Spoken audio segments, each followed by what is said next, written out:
Okay, we welcome Dr. Ayau to come to our school, Tainan University, National Tainan University of the Art.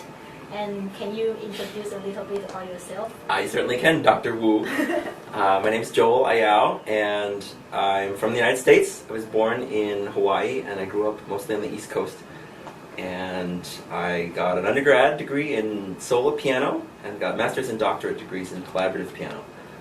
Then I went on to play in the army band, I play in orchestras, I play for singers, I coach opera, I teach at a university, Shenandoah University in Winchester, Virginia, and I come to Taiwan hopefully every year and teach students here as well. Sure.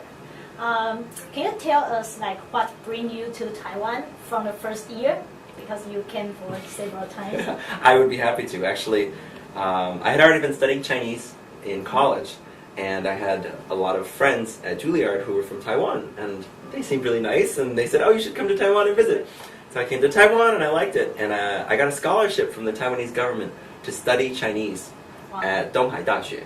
So I studied there in 2006 for a whole summer, and everything paid for, plane ticket, hotel, I mean, it was incredible. And while I was there, they have this 音乐节, and there's a well-known French diction teacher named Thomas Grubb, who used to come to Taiwan every summer to teach. He was my French diction teacher at Juilliard, and he said, oh, you're coming to Taiwan, why don't you come, play at my music festival? So I showed up at Taiwan in 2006. I had learned a lot of Chinese, but I couldn't really speak it, and I didn't understand anything anybody was saying, and so I played for some classes, and I studied Chinese, and I loved it.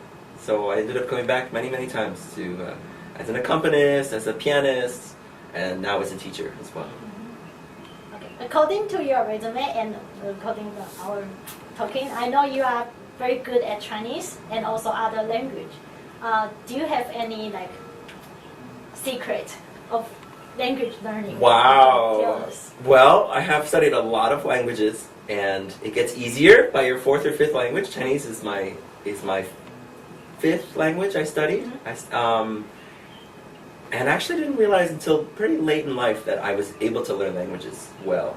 In my college years, I studied American Sign Language, 手语, and then I only until my fourth year in my undergrad, I decided to start studying Chinese, and I discovered, I'm pretty good at this. I like studying Chinese.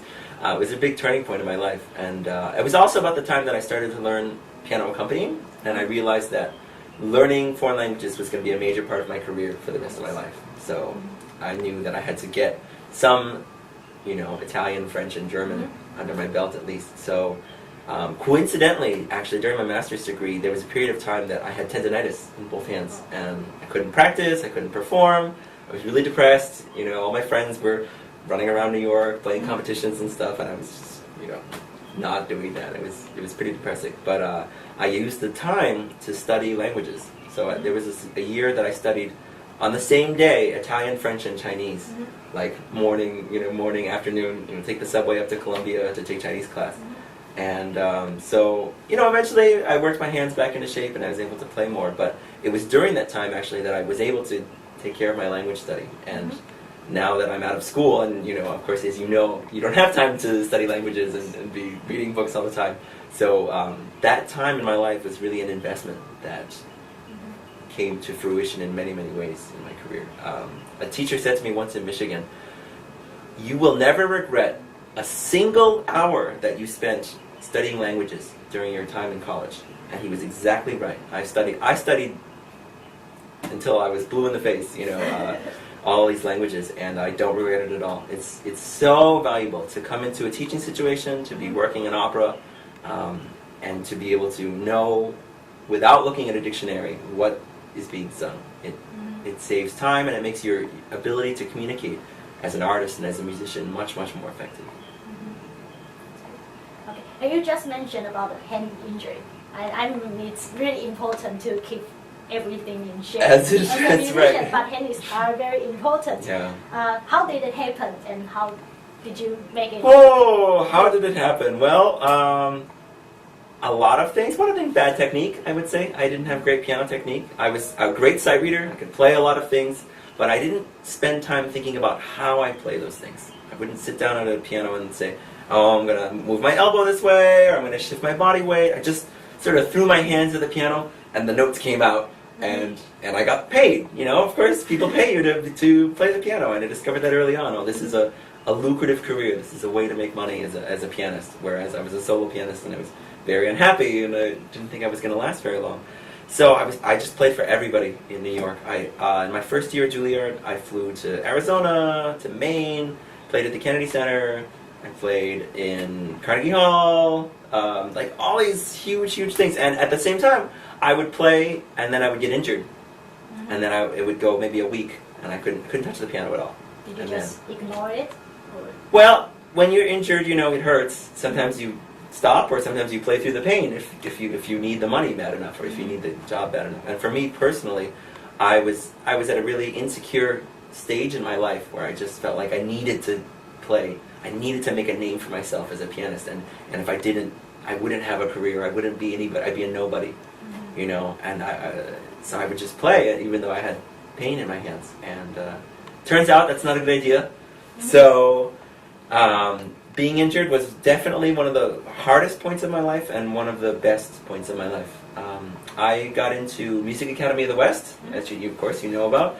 My first year at Juilliard, many of my classmates auditioned. I was the only one that got in, and I was like, ha ha ha, I'm going to Music Academy, you know. And I had to drop out. I couldn't go because of my hands, and it was devastating. I spent the whole summer home with my mom, not driving, not playing the piano, not typing on a computer, not playing video games, you know, just sitting. And it taught me a lot. So when I went back for my second year at Juilliard, I had lessons with Jonathan Feldman, of course, you know, and we had daily lessons on Taubman technique for a month, where every day we just started from the basics. Yep, and I relearned how to play the piano. And he told me for a year you're not allowed to sight read and learn new pieces while you're learning new technique.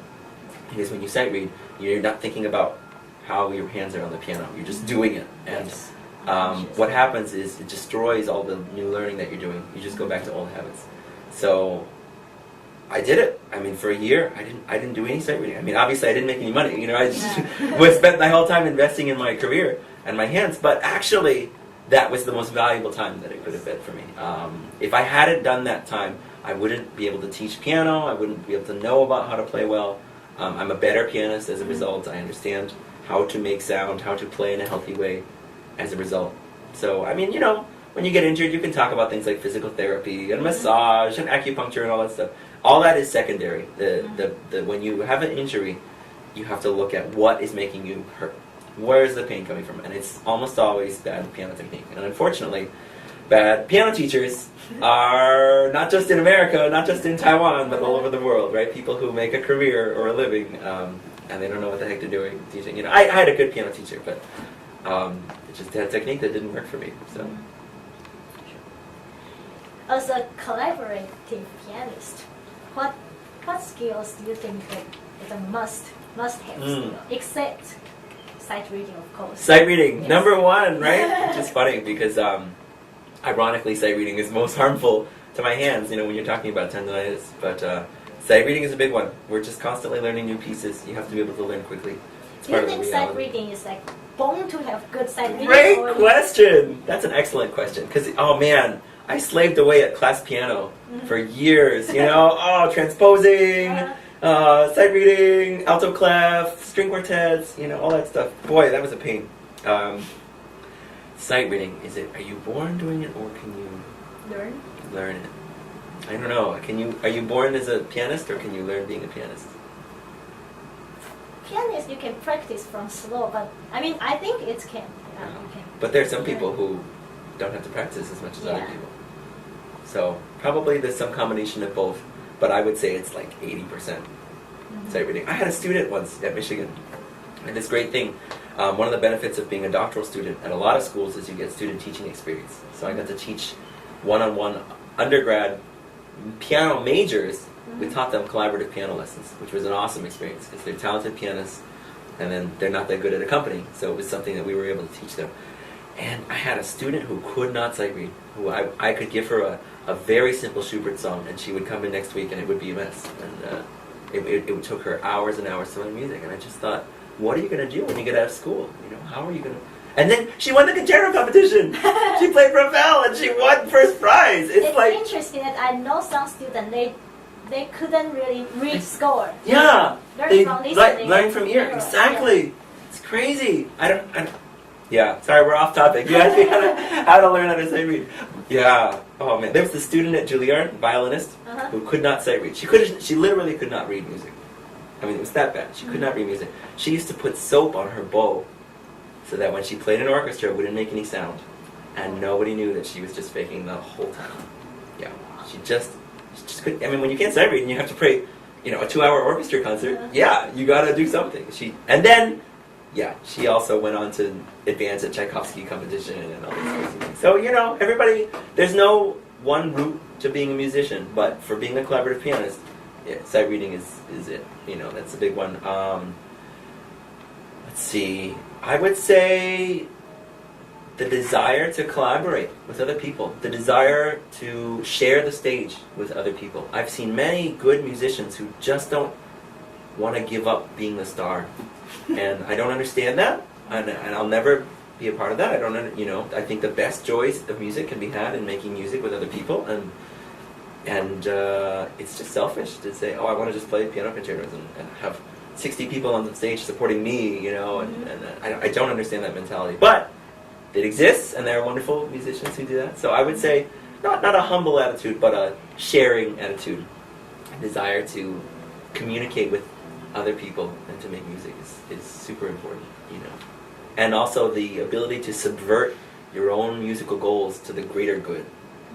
You know, sometimes the way you want the music done is not the best way, and there's some people who don't get that. And you will learn really quickly when you get out in the real world. It's not about that. You know, how many times in our life can we make music exactly the way we want it, except as solo pianists? Maybe if you give a solo piano recital, you know, and you choose all your favorite pieces and you just play those pieces. You know, even then, you know, the concert program manager says, "Oh, I want you to play some Chopin because they like Chopin," or things. You know, it's not about this is exactly how I want it to be. But yeah, I see that in students. You know, like, chill out. You gotta. You know, music is not about that. Being a collaborative pianist means they hand you the piece, and you like it, and you learn it, and that's how you get paid. You know, that's where you get 才有饭吃. You know, so. Oh, how do you learn a piece, especially a song? That's an excellent question. Wow, you're all full of good questions today. This is great. The process is different for everything, and also the process is different from learning solo piano pieces, and that's really important. You know, you sit down to learn Beethoven Piano Sonata, right? Learn it hands separately, you know, make sure everything is feeling secure, put the hands together, metronome, 90, 100, 110. The truth is, solo pianists should practice like collaborative pianists more, or like other instruments. They should have an idea first in their mind of what they're trying to achieve, and then seek that idea through practicing. But they go backwards. They start by practicing the very small details, and then they build up like a sandcastle, and then it becomes a weird castle. But in collaborative piano, I really feel strongly that when you get a song, for instance, let's start with an art song. You need to be able to understand how the singer is going to sing it. So in order to do that, I translate the words, and then I sing the song. You know, I literally look at it and sing the notes. I have perfect pitch, which is a huge blessing. That's something that's helpful. It's funny, there are a lot of collaborative pianists who don't have perfect pitch, but they spend a lot of time trying to learn things. So learn the vocal part, and then figure out the tempo and the breathing and the phrasing. It's all dictated by the voice part. You know, the information is not contained in the piano part. So if you start by learning the piano part, you have to relearn everything as soon as you put the voice part on top of it.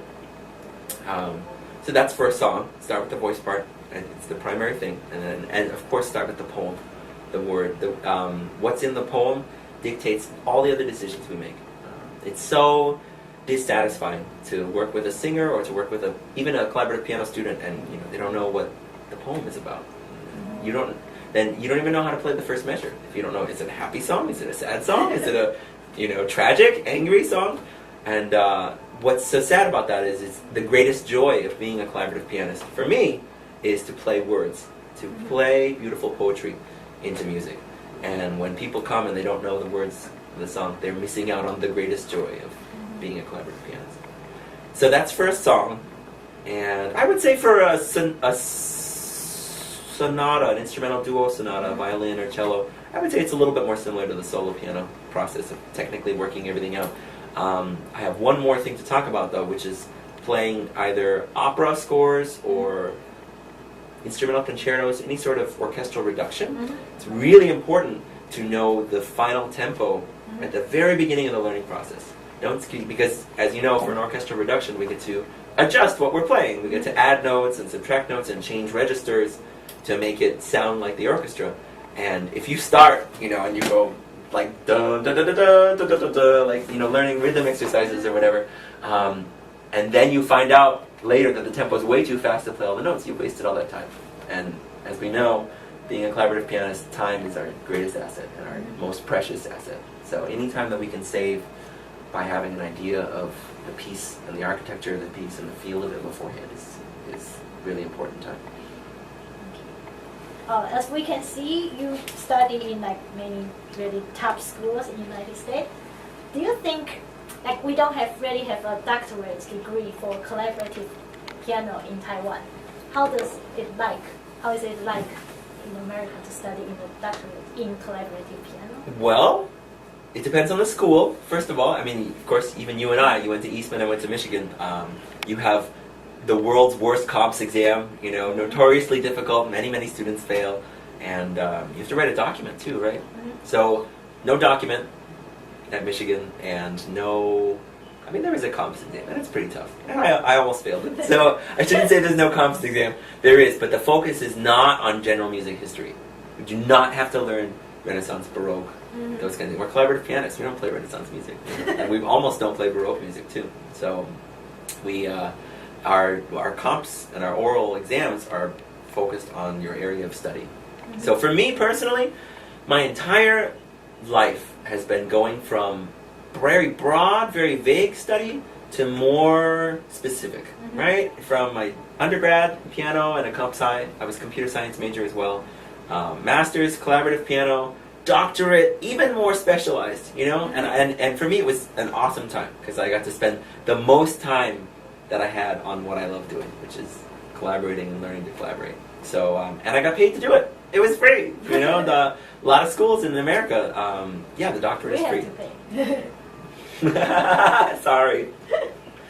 But it was free. I got a very small stipend, and it was enough to pay my rent in Ann Arbor, and I spent 3 years there, and it was 3 very, very busy but focused years.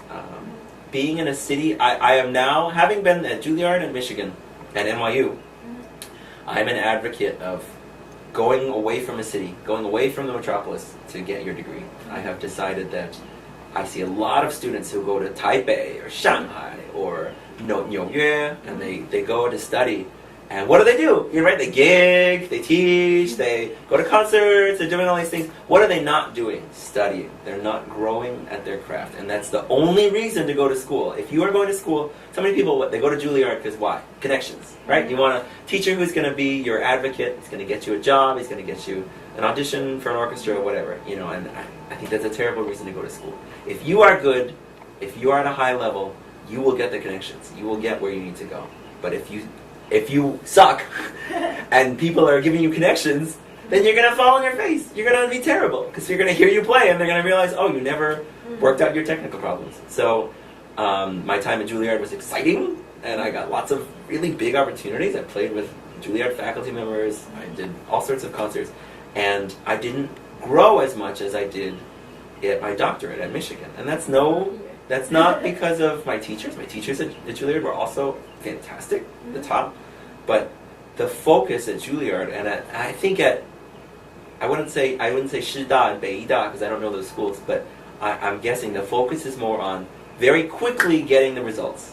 Here is the piece we want to spend in an hour. We want to get this to the level where it can be on stage. And there's not that emphasis on developing as an artist, becoming who you are, being able to control your body in all its different ways to play music. So after that experience, I've decided that cities are too distracting, and children, as I was a child once. You know, we like to play and not work, and so you really need to, you know, go to a place like Michigan or Eastman, you know, in the middle of nowhere, kind of, to really focus on your studies and to be around other musical minds and grow as an artist. You know, I'm not saying that you can't go to Manhattan School of Music and get a great education. You certainly can, you know, but I guess that's just me personally. This is how I found a way for me to sort of unlock my potential as an artist.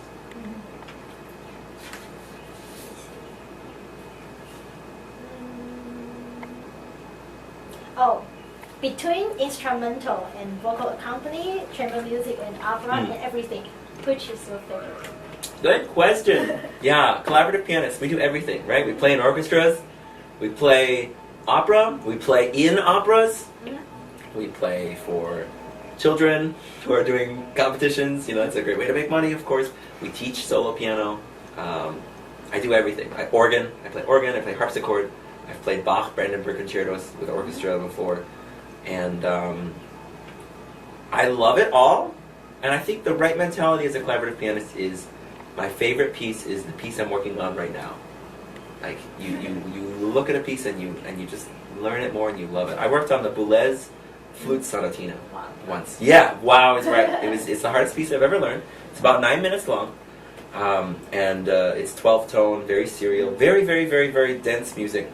And I rehearsed with a flautist at Michigan 3 times a week for at least an hour and a half per rehearsal for 3 months to play a 9-minute piece that nobody could understand.